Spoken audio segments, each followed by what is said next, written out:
Okay, so um, Oh no. That's the so problem. this is awkward. Could I ask for someone to lead this part of the discussion as I take 5 minutes to deal with my crying son? Yeah, I'll This do is it. sorry about that. I'll be back. All right. All right. From Experiment Nation, I'm Romeo Santiago, and this is CR No.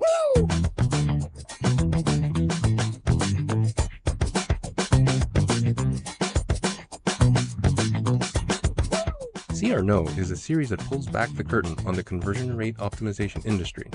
Listen in as a panel of experienced CRO veterans talk about some of the joys and a lot of the pains of our industry.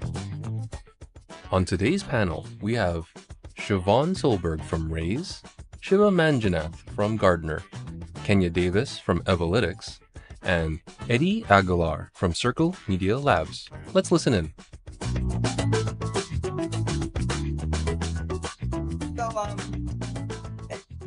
So, let's talk a little bit about how we balance between our optimization projects, or how we balance optimizing the funnel as a whole, or just optimizing the website.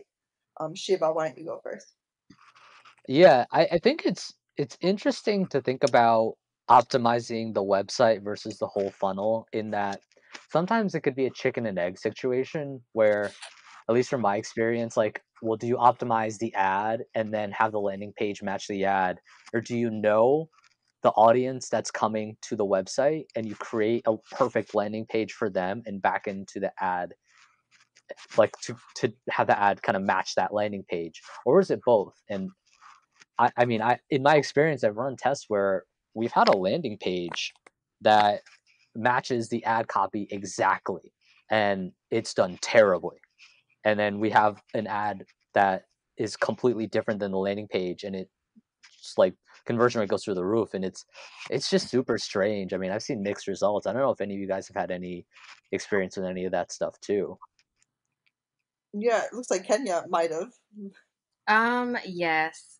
Um, I'm actually working with the client where they got a little overzealous with the design changes and feature changes, and they changed the entire funnel, which makes it extremely hard to articulate what really drove the customer in any direction, leaving, pushing through.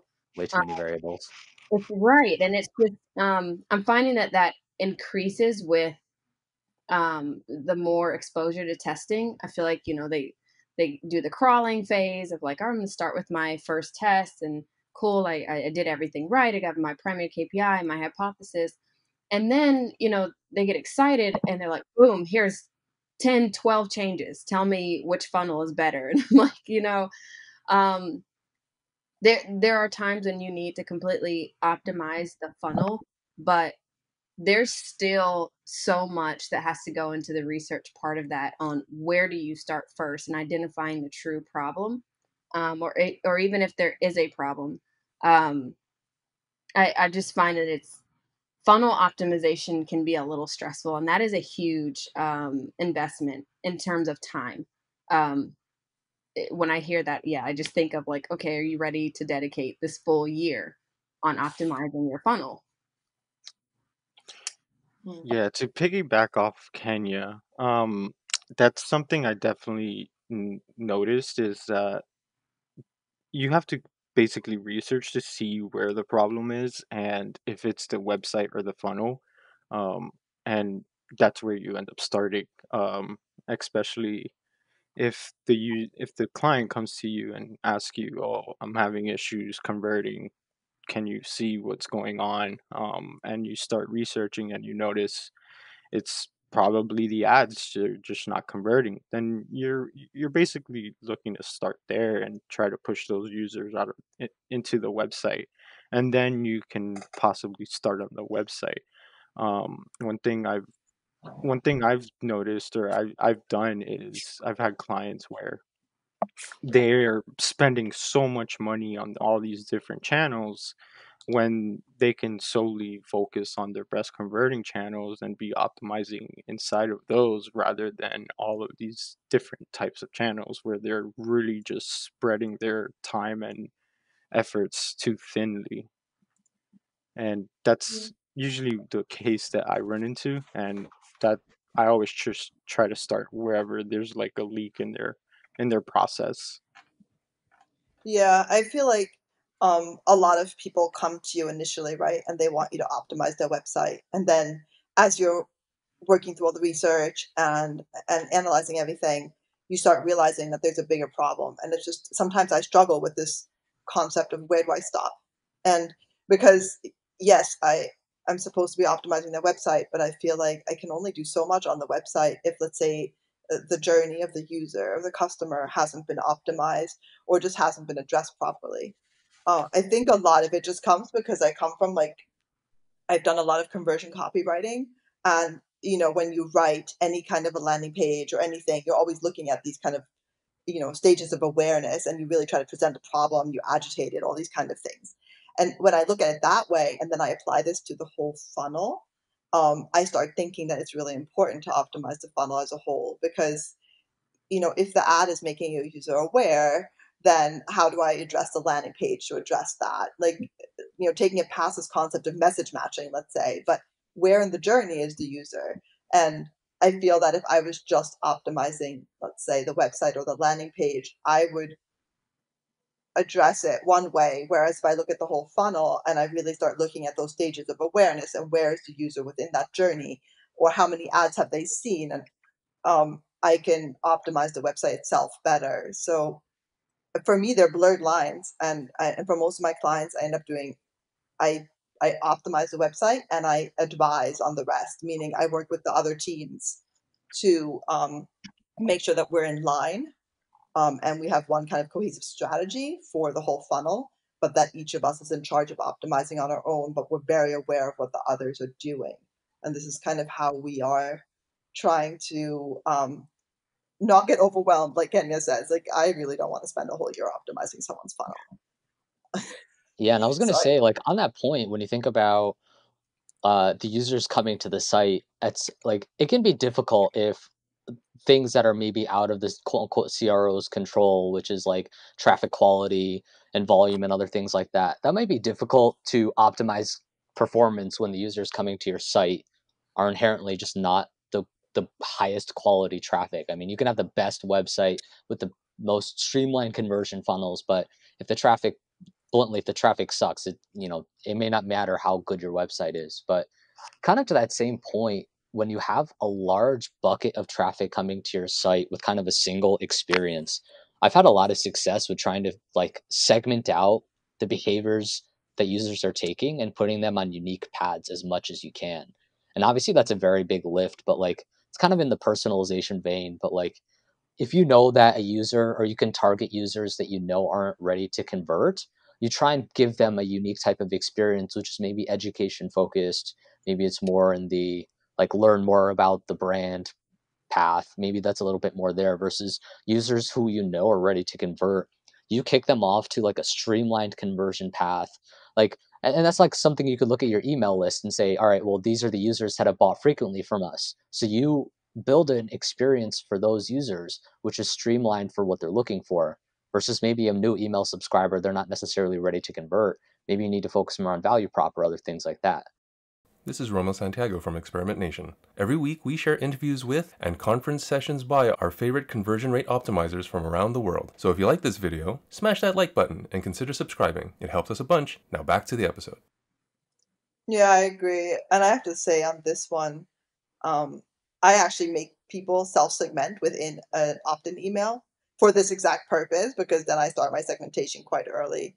I think segmentation is a huge thing. I'm really happy you brought it up because it's, to me, really, it isn't personalization like in the creepy way, but it is personalized enough to make a user feel like you understand what they need. It looks like Kenya has something to say about this. So Yeah, no, I definitely love that you brought that up, Shiva, because I think one of the biggest things that I'm pretty sure we all have to constantly bring up to our clients is that you have to have consistency.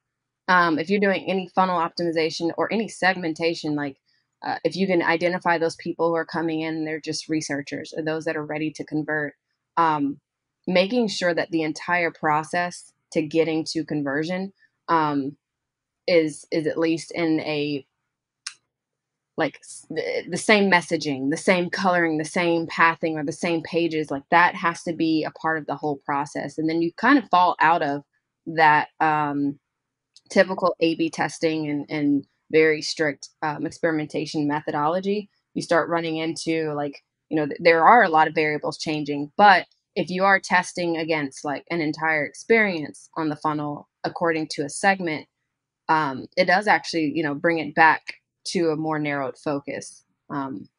Just the big thing is just making sure that it is consistent all throughout. I was just going to say, like, how do we bring in segmentation then into the funnel? You see what I'm saying? Like, how are we still just segmenting the users coming in and then giving them an optimal experience, or do we still want to work through the whole funnel, or does that allow us to just focus on the website now?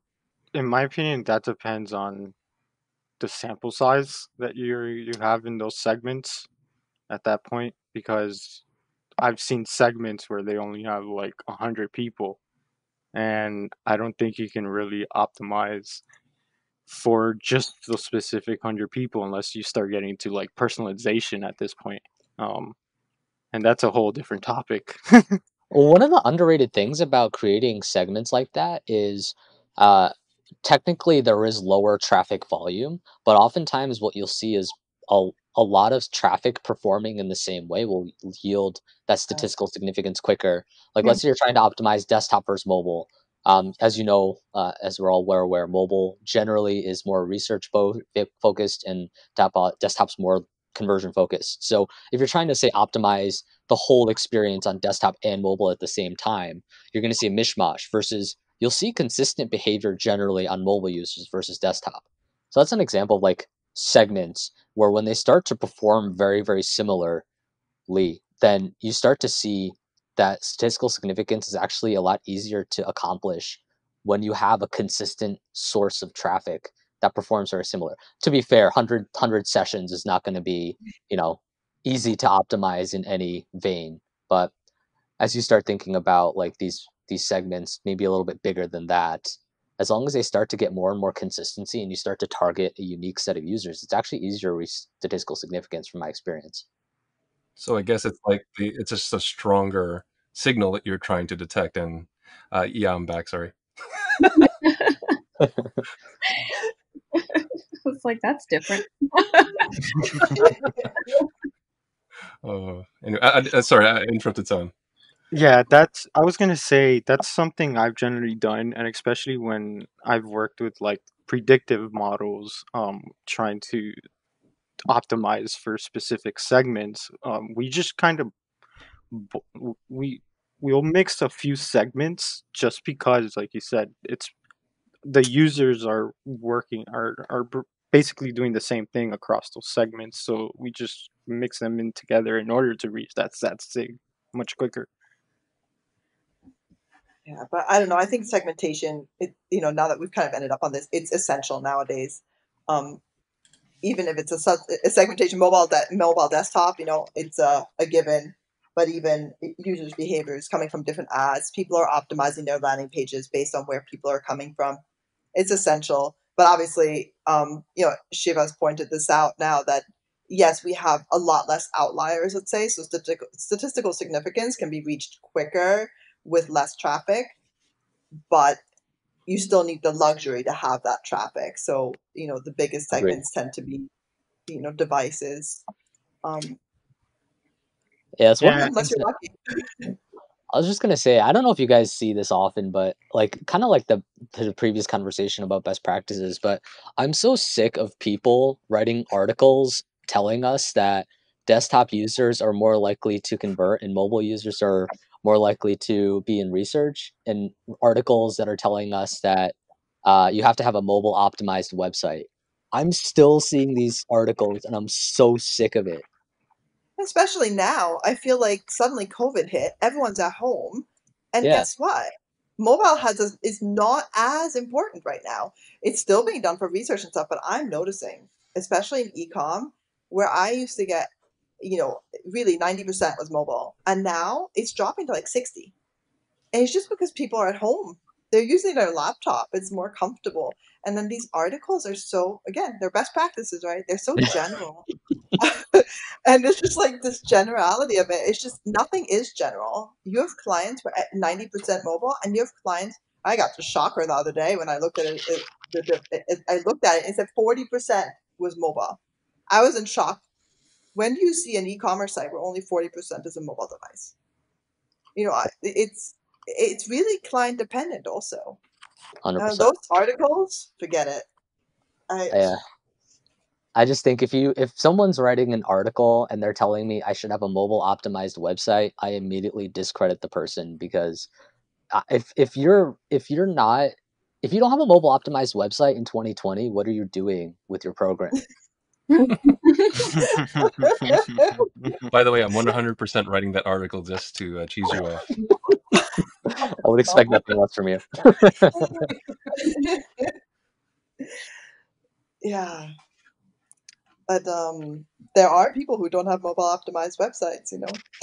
I agree, and I would never buy from that person in a million years. It's absurd. It just, I mean, it's the same conversation we had where like people still think CRO is button color testing. Like there's still people who do not have mobile optimized sites, and it's sad to see. And it's really sad that when we hit those sites, we get so critical. I know that I get to a site and it's not mobile optimized. Like, I'm not buying from here, but my partner's like, let's just buy it. We need it. Have you tried I'd love to using be a Google? fly in the wall in your houses or places. Just, as you're shopping online, oh, Oh how are yeah. they running this test? And you're looking at inspecting all the tags, like, what are they using? Have you tried using Google Tag Manager or Google Analytics through Safari on your mobile? Oh no. Definitely not optimized for mobile. I feel like Google products are so behind when it comes to mobile optimization. But they have their own testing tool, right? So Yeah, but you know the thing is, they don't need it. Isn't that it? Like when you're big enough, you don't need it. yeah, I think I That's wrote about this a couple days ago. But like, does Google Optimize use analytics to look at Google Optimize experiments for Google Analytics? Like, there's some weird inception going on with that. There definitely is. I just ran a test and I am not a fan. I will pass. I think they have some work to do. It's I not wonder if they use the tool themselves to test. So sorry, I I missed swear that. they So you're don't. not a fan of what? Google Optimize and the Google Analytics relationship. Oh yeah. That's I did that a couple of weeks ago actually, and I'm going, they're the same company. Why is it this hard? Yeah. But unfortunately, I mean, fortunately or unfortunately, right? It's free, so it's an entry level thing. So now it opens the whole testing and personalization world to a lot more people. But Right. it also kind of backfires because people like us who would love to, use a better tool sometimes kind of get stuck in Google Optimize because clients are like, "But that's free," and um, But that's a blessing yeah, and a curse, because it's a blessing that people who have a basic and good foundation of CRO can run tests and be good. But then there's the con of like people who don't understand CRO principles, targeting all this stuff. They could be running tests that break their sites. They could be running tests that they're interpreting the results in the worst ways possible because they don't know how to set up, or they're breaking their site. Or I mean, I talked to someone before and I was looking at an experiment they were running and they made no changes on the site. It was an AA test, but effectively, like, they didn't do it on purpose, but it was effectively an AA test because the code broke, and they were like interpreting the results as, oh, no change. Like, it can be a blessing and a curse if Yeah. you don't know what you're doing. So it being free, I don't know if that's necessarily the absolute best thing for everyone. Sometimes it could be like if you happen to have a savvy enough CRO person or optimization person and a dev, when it comes to optimize, you can use the tool to properly split your audiences and do all of the calculations on your own or on the side. But with that, you do have to have enough QA along the way to ensure that you're not jeopardizing the experience of your site. Like in our setup, we ran into that very issue of we thought that the modal was working, and instead it wasn't really working. It was it was popping up every single time someone made a click. And so, the Google optimized, like, hey, this experience is working. We're like, what? That's shocking. To have this verdict this quickly, and we go on the site and it's like this nuisance of a pop-up, and it turns out it's broken, and there's no alert or any sort of that. So yeah, you could use it, but you'd have to have a savvy person who could manipulate it. Agreed. Oh yeah, we use it a lot in the agency. I have 3 devs who only work on Google Optimize, and we have 2 QAs who are constant QAing. Yeah. It's the only way I'll do it. It's just not happening. I see Eddie has a comment. My biggest pet peeve with Google Optimize is their fix to flashing.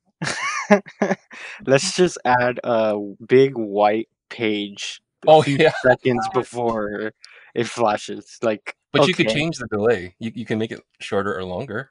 yeah, I Or I know, longer. but like, why would you want to make a bigger flash than the original flash? I never put the anti-flicker in.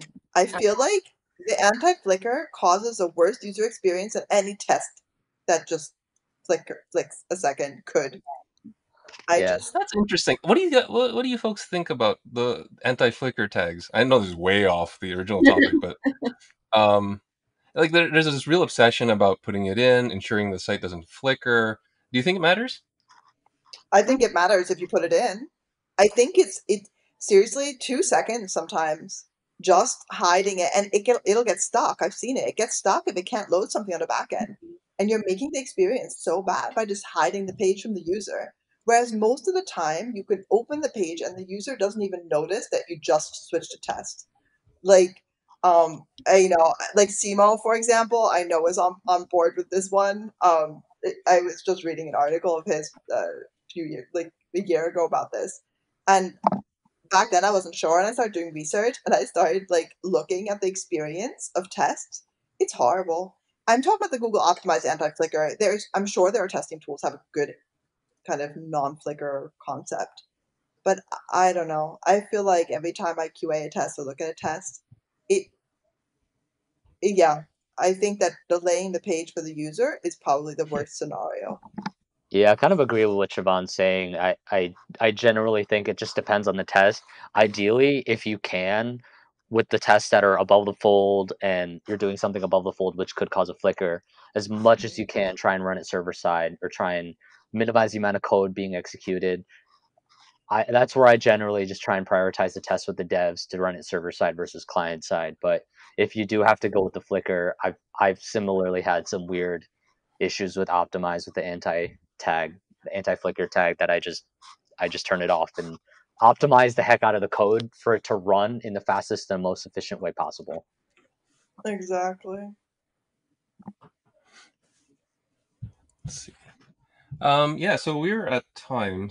Thank you again for having that to carrying on without me. Like FYI background, my son has a little bit of an allergy to certain foods, so he thought he ate something. He came in all, oh my god, I ate something. I'm gonna die. Um, he's still alive. That's why I'm on this. Good. That's good. Thumbs up. I didn't know what to have. I was like, oh no. Because that would have been really awkward. So yeah, he's at the hospital. But let's continue this. I may have to edit all this out. This is so morbid. And that's it for another episode of CR No. What did we learn today? We learned about the importance of segmentation and consistency when optimizing a funnel or website. We also learned that the panel is just not a big fan of Google Optimize and how it integrates with Google Analytics.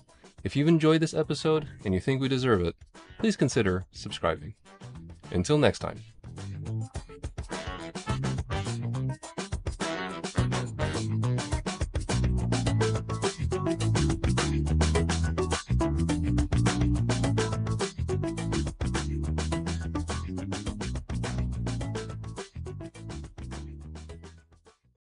This is Romo Santiago from Experiment Nation. Every week we share interviews with and conference sessions by our favorite conversion rate optimizers from around the world. So if you like this video, smash that like button and consider subscribing. It helps us a bunch.